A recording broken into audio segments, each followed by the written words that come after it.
Trial before the Romans. Pilate is an interesting character in history. He was one of only 2 governors that ruled the longest in Judah.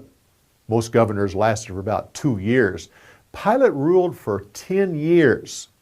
Now, he was put in place at a time when Caesar had stepped aside and had put what we call a buffer, someone that was over the various governors. This person was anti-Jewish, so he selected Pilate, who also was anti-Jewish. So his 10 years was not a pleasant time for the Jewish people. Yet they went to Pilate at this point because they needed him. They could have killed Jesus on their own. I know they weren't supposed to, but they could have taken him out and stoned him. And Rome had a way of just looking the other way.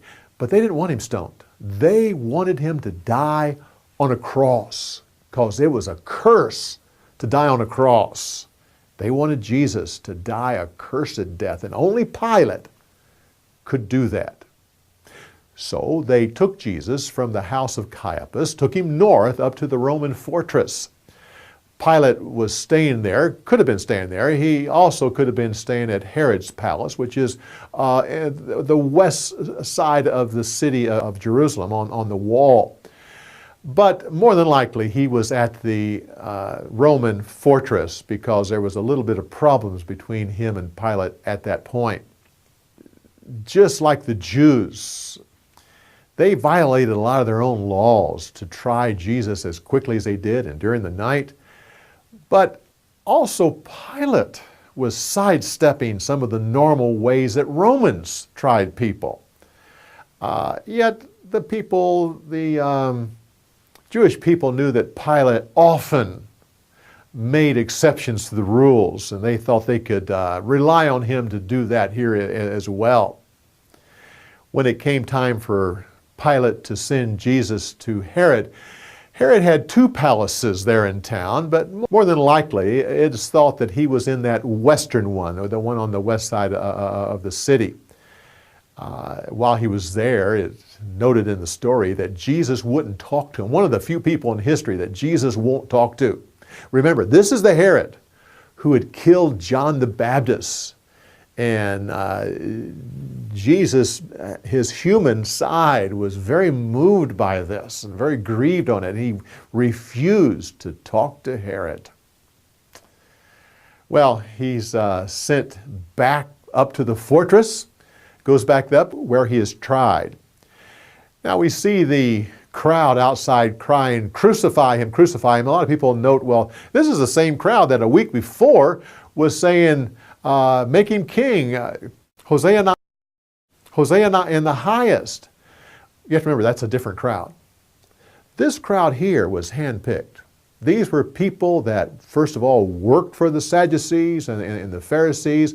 Also, they were more Grecian, Hellenistic people. More than likely, Pilate looked out in the crowd and recognized quite a few of those. People had gone to Roman functions. So this was not the same crowd. Now, when the leaders threatened Pilate that they were going to talk to Caesar, things had changed since Pilate first came to rule here. His buffer was gone. He now was directly under Caesar. And these same religious leaders had appealed to Caesar before about something else that Pilate had done, and they won. So this was not an idle threat. Pilate didn't want them to go to Caesar again. His buffer was gone, and he was vulnerable. It's interesting to note that Caiaphas and Pilate were both removed from office about the same time. Pilate had some troubles in another part of his realm, Samaria, and he strong-armed the people at that point, and they appealed to Caesar. And the case was handed over to the governor of Syria, who removed Pilate. He had the authority to do that and send him back to Rome.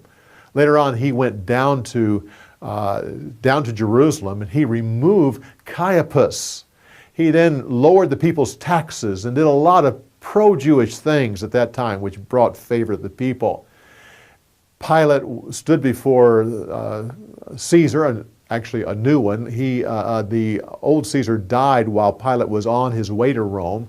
He stood before the new Caesar and was found guilty of some crimes to be executed, but yet it was a more noble way to die. Rather than to be killed by Caesar or to require Caesar to kill you, he committed suicide. And there was a lot of traditions, a lot of things about how he was buried. Many different tales are told about that. Well, come back next time when we give you more story insights.